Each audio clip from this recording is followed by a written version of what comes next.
In today's video, I'm going to teach you how to connect Onenote to Notion in just 5 minutes. We're going to use Zapier, a powerful automation tool that helps connect different apps and automate workflows.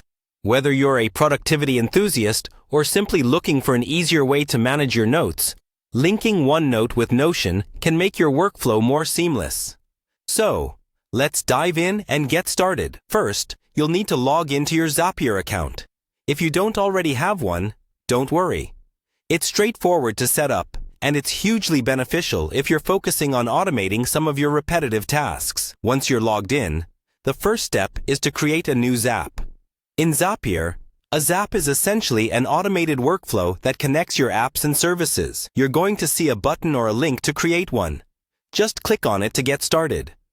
Now, you need to choose Notion as the trigger app. In simple terms, the trigger app is where you want the automation to start. In this case, Notion will be our starting point. Once selected, you'll then be prompted to choose an event that will initiate this automation.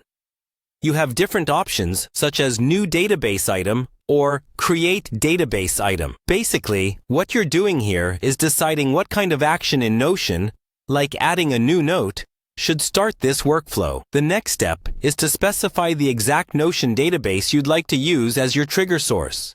If you have multiple databases, ensure you select the one that aligns with your intended purpose. Afterward, it's crucial to test this trigger.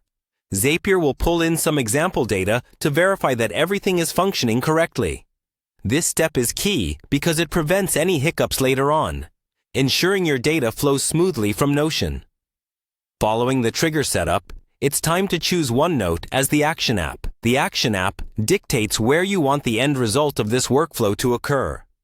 For example, once the trigger event happens in Notion, what specific action do you want to happen in Onenote?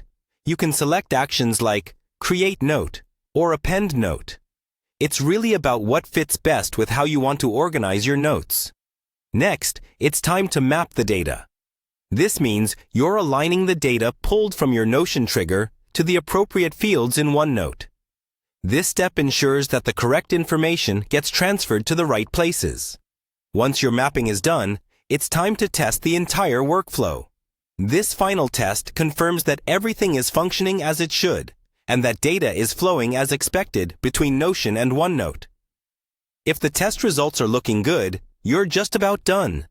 Go ahead and name your workflow something that reflects its purpose, so you can easily identify it later. Finally, turn on your new Zap to officially activate this seamless connection between Onenote and Notion. And there you have it. You've successfully linked Onenote with Notion using Zapier, streamlining your workflows and boosting your productivity.